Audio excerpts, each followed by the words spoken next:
चलो ध्यान दो। अब अगला टॉपिक जो हमारा है बहुत छोटा सा टॉपिक है, कुछ खास नहीं है। न्यूक्लियर फोर्स है ना,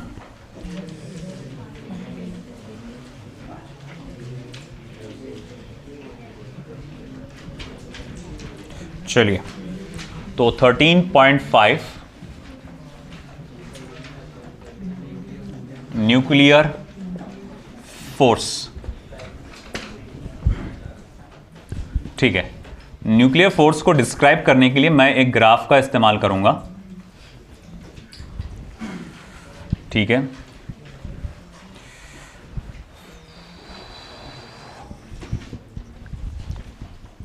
ये जो एक्स एक्सिस है वो रिप्रेजेंट करेगा डिस्टेंस, और ये वाई एक्सिस जो रिप्रेजेंट करेगा वो रिप्रेजेंट करेगा potential energy in mega electron volt.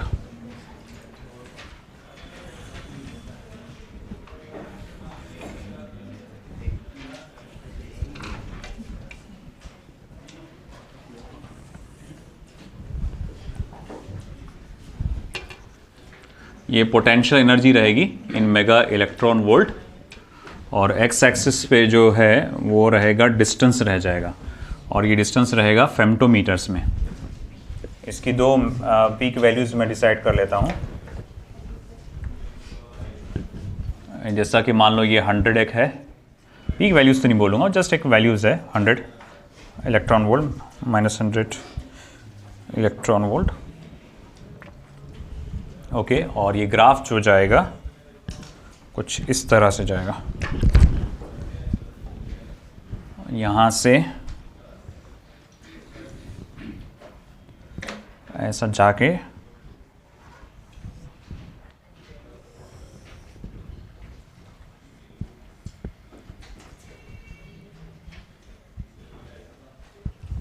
ऐसा जाएगा, और ये जो वैल्यू रहेगी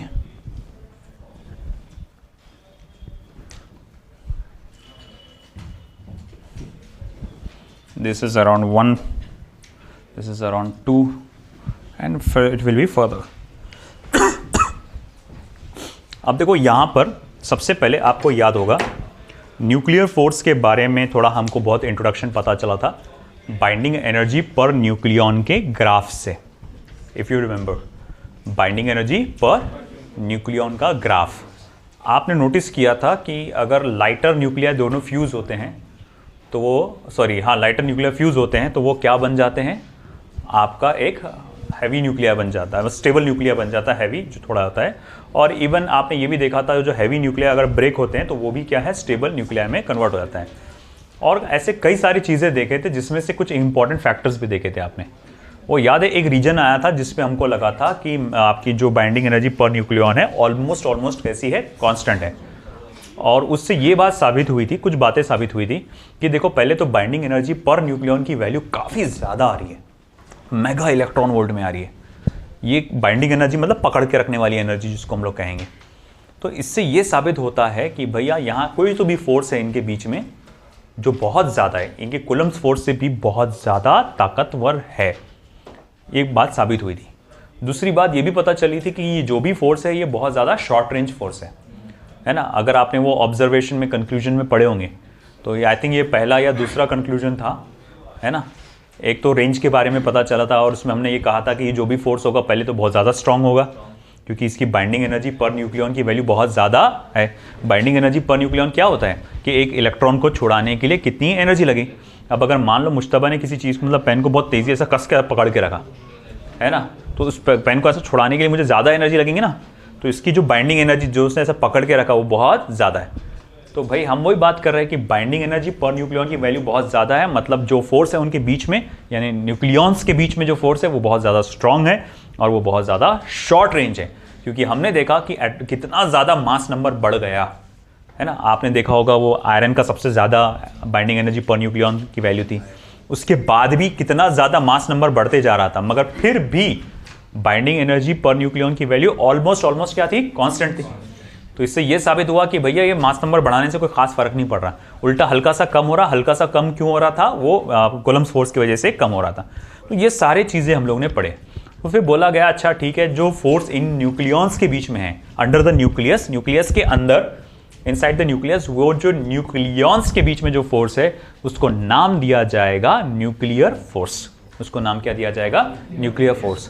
अब उसी न्यूक्लियर फोर्स के बारे में कुछ कैरेक्टरिस्टिक, 3 से 4 कैरेक्टरिस्टिक्स हमको पढ़ना है ना। यहां पर मैं उनके कैरेक्टरिस्टिक्स को लिखने वाला हूं और ये ग्राफ उस कैरेक्टरिस्टिक को समझाने के लिए काफी ज्यादा इंपॉर्टेंट है। वंस अगेन देखो, ये बोर्ड में तो नहीं है और मगर ये इसमें आता है, क्या बोलते हैं, सॉरी नीट में आ सकता है, ये नीट एंड जेई में। और देखो ये जहां तक मुझे लगता है स्टेटमेंट वाले क्वेश्चन, असर्शन एंड रीजन वाले क्वेश्चन है ना, उससे लिंक करके वो देगा, क्योंकि यहां जो जो चीजें हो रही है वो काफी कुछ बाइंडिंग एनर्जी पर न्यूक्लियन वाले ग्राफ से रिलेटेड है। तो ये बिल्कुल दोनों को मिलाकर असर्शन एंड रीजन के बहुत सारे क्वेश्चन बनते हैं, स्टेटमेंट के बहुत सारे क्वेश्चन बनते हैं। तो यहां जो जो कैरेक्टरिस्टिक लिखूंगा बहुत इंपॉर्टेंट है, ध्यान देना अच्छे से। तो देखो यहां जो सबसे पहला पॉइंट तो पता चला कि the nuclear force is much stronger than the coulomb force. The nuclear force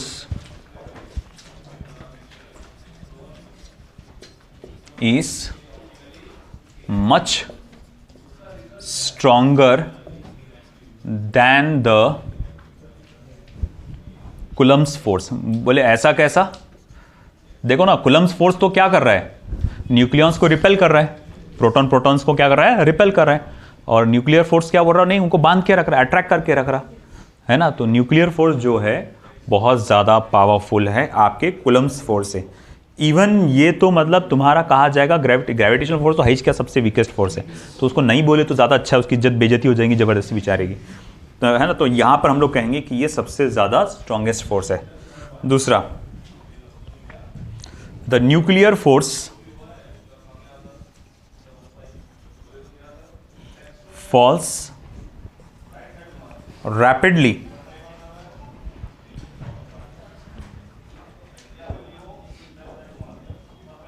to zero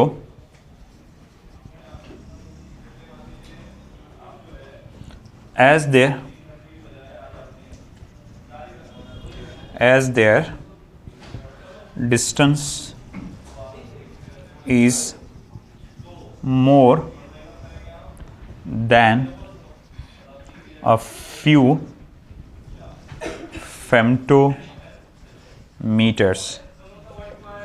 femtometers। तो देखो भैया यहां पर क्या नजर आ रहा है कि थोड़ा सा ही डिस्टेंस आपने बढ़ाए थे आगे, थोड़ा ही डिस्टेंस आपने बढ़ाए थे, तो आप देख सकते हैं कि न्यूक्लियर फोर्स तेजी से नीचे गिर रहा है। बोले सर ये तो पोटेंशियल एनर्जी का ग्राफ है। हाँ तो भाई पोटेंशियल एनर्जी का ग्राफ बहुत कुछ हमें बताता है न्यूक्लियर फोर्स के बारे में। बोले फोर्स के बारे में, बोले कैसे? याद करो work energy and power chapter. F is to minus du/dx। Slope of potential energy जो ग्राफ होता है ये आपको क्या बताता है? नेचर ऑफ फोर्स के बारे में बताता है यहाँ पे, है ना। तो अब यहाँ पर जो है हमें क्या पता चलता है बेटा कि ये चीज़ यहाँ पर पता चलती है कि देखो यहाँ पर दिख रहा है आपको ये स्लोप। यहाँ पर अगर मैं स्लोप बनाने की कोशिश करूँगा यहाँ पे, विच विल बी अराउंड 0.8 के आसपास, अगर आप देखेंगे 0.8 के आसपास, तो यहाँ पर पोटेंशियल एनर्जी आपको तकरीबन, सॉरी नॉट ज़ीरो, यहाँ पर जो फोर्स है आपको तकरीबन क्या है? 0 नज़र आएगा। बोले क्यों 0 नज़र आ रहा है? क्योंकि यहाँ पर अगर मैं टेंजेंट बनाता हूँ तो वो कैसा आएगा? एकदम फ्लैट आएगा। फ्लैट टेंजेंट होने का मतलब क्या हुआ? ये फ्लैट टेंजेंट होने का मतलब क्या हुआ कि ये भैया आपका स्लोप क्या है? 0 है। स्लोप 0 है, इसका मतलब क्या हुआ? फोर्स भी 0 है। तो याद रखना F इज इक्वल्स टू क्या होता है? Minus du/dr। F is equals to minus du/dr। ठीक है, अब आगे थर्ड। ओके, अब जैसा एक और पॉइंट मैं बताना चाहूंगा कि आप देख सकते हैं कि फोर्स जो 0 हो रहा है यहीं पर हो जा रहा है 0.8 फेम्टोमीटर के अंदर ही, है ना। इससे ये साबित होता है कि भैया ये फोर्स की रेंज जो है वो बहुत ज़्यादा नहीं है ना। तो it is a short range force, उसी के पॉइंट के अंदर बोलेंगे अपन। फिर उसके बाद आते हैं नेक्स्ट पॉइंट पे, the nuclear force between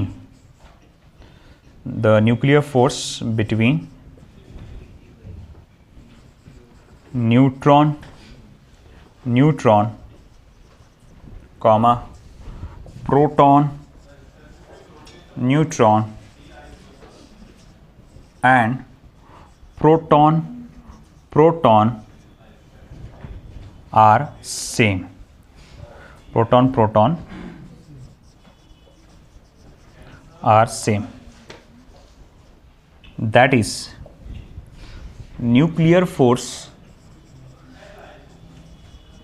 is independent of charge। Nuclear force को चार्ज से कोई भी लेना देना नहीं है। देखो न्यूक्लियर फोर्स जो होता है ना, एक स्प्रिंग की तरह होता है। स्प्रिंग का ऐसा सिस्टम होता है, अगर मान लो किसी चीज को आपने स्प्रिंग से होल्ड करके रखा है, तो आप स्प्रिंग को अगर ऐसा दबाते हैं तो वो आपको दूर ढकेलता है। अगर स्प्रिंग को नज़दीक लाते हैं, मान लो ये एक ऑब्जेक्ट है और एक ही ऑब्जेक्ट है ना, अब ये ऑब्जेक्ट इस ऑब्जेक्ट के करीब आ रहा है with the help of spring, तो ये उसको क्या करेगा, रिपेल करेगा। अच्छा, अगर उसको आप दूर लेके जा रहे हैं तो ये देखो, ये पूरा सीन यहाँ पर नजर आएगा आपको, है ना। अब देखो ये स्लोप कैसा है, नेगेटिव है। अब ये स्लोप नेगेटिव होने का मतलब क्या हुआ कि du/dr नेगेटिव हुआ। अगर du/dr नेगेटिव हुआ तो f क्या हो जाएगा, पॉजिटिव, क्योंकि इसके फॉर्मूले में क्या है, माइनस साइन। मतलब इतना पार्ट तुमको क्या इंडिकेट करता है, रिपल्सिव नेचर, न्यूक्लियर फोर्स का रिपल्सिव नेचर। और फिर देखो यहां से यहां तक देखो, स्लोप कैसा है, पॉजिटिव है। अगर यहां से यहां तक देखूंगा मैं तो स्लोप मुझे क्या नजर आ रहा है, पॉजिटिव नजर आ रहा है। अब इसका मीनिंग क्या हुआ कि du/dr पॉजिटिव, यानी फोर्स नेगेटिव, है ना। अब फोर्स नेगेटिव होने का मतलब क्या हुआ, अट्रैक्टिव इन नेचर। मतलब इसमें यह समझ में आ रहा है कि 0.8 फेम्टोमीटर के अराउंड में अगर मैं करीब जाने की कोशिश कर, डिस्टेंस को मैं 0.8 फेम्टोमीटर से कम करने की कोशिश करता हूं तो मुझे रिपल्सिव फोर्स फील होगा, और 0.8 के आगे अगर मैं वैल्यू बढ़ाने की कोशिश करता हूं तो मुझे अट्रैक्टिव फोर्स फील होगा। This is just as spring mechanism. हाँ, फिर आगे थोड़ा सा 2 फेम्टोमीटर से थोड़ा और आगे गया तो ये पूरा कर्व फ्लैट हो गया। अब पूरा कर्व फ्लैट होने का मतलब ये हुआ कि यहां पर टोटल कर्व फ्लैट हो गया, स्लोप क्या हो गया, 0। तो अगर स्लोप 0 हो गया यानी फोर्स यहां से क्या हो जा रहा है आपका, ये इंडिकेट कर रहा है कि फोर्स क्या हो जा रहा है, 0। तो मैं ये कह सकता हूं कि यहां पर न्यूक्लियर फोर्स की रेंज खत्म हो गई। अब इसके आगे तुमको न्यूक्लियर फोर्स मिलेगा नहीं। तो तुम देखो 2 फेम्टोमीटर से कुछ ज्यादा, 2 फेम्टोमीटर से कुछ ज्यादा सिर्फ न्यूक्लियर फोर्स की रेंज होती है ना। तो तुम देख सकते हैं कितनी कम, फेम्टो बोले तो कितना होता है, 10⁻⁻15 मीटर, तो उससे कुछ ज्यादा, है ना। 2 × 10⁻⁻15 मीटर से कुछ ज्यादा ही उसकी रेंज होती है। तो तुम सोचो कितना शॉर्ट रेंज है उसका, है ना। अक्सर ऐसा क्वेश्चन पूछा जाता है, ये देखो ये अपने को पता चला ना, 2 × 10⁻15 से अक्सर ये बोला जाता है कि 2 प्रोटॉन्स हैं, 2 प्रोटॉन्स हैं, they are at a distance of 2 × 10⁻12 metre. मान लो एग्जाम्पल के तौर पे 2 × 10⁻12 मीटर, उनके बीच में कौन कौन से फोर्सेस हैं, 2 × 10⁻12 मीटर, कूलम्ब फोर्स है और ग्रेविटेशनल फोर्स है। कौन कौन से फोर्सेस है, कूलम्ब फोर्स है, ग्रेविटेशनल फोर्स है। क्यों, न्यूक्लियर फोर्स नहीं आएगा यहाँ पे, नहीं। उसके लिए रेंज कितनी चाहिए, फेम्टोमीटर्स में चाहिए, 2 × 10⁻15 से कम चाहिए।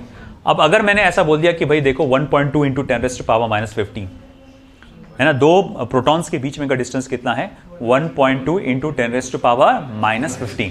अब मैं पूछूंगा तुमसे यहां कौन कौन से फोर्सेस आएंगे। पहले तो न्यूक्लियर फोर्स आ जाएगा क्योंकि 2 फेम्टोमीटर से कम हो गया, दूसरा कूलम्ब्स फोर्स भी आएगा, तीसरा ग्रेविटेशनल फोर्स भी आएगा। आई बात समझ में आपको। नेचर भी पूछ सकता है कि भाई 0.8 फेम्टोमीटर से अपन कम डिस्टेंस पे है तो कौन सा फोर्स है, न्यूक्लियर फोर्स कौन से नेचर पे होगा, रिपल्सिव या अट्रैक्टिव, तो रिपल्सिव। अब आओगे मिंदा क्या रेंज होगा, अट्रैक्टिव इन नेचर। आई बात समझ में। और एक आखिरी पॉइंट में क्या कहा गया कि nuclear force is independent of the charge, चाहे प्रोटॉन प्रोटॉन हो, चाहे न्यूट्रॉन न्यूट्रॉन हो, चाहे प्रोटॉन न्यूट्रॉन हो, सबके लिए न्यूक्लियर फोर्स की वैल्यू कैसी होती है बेटा, सेम। आई बात समझ में। तो देखो भाई ये कैरेक्टरिस्टिक्स लिख के रख लो।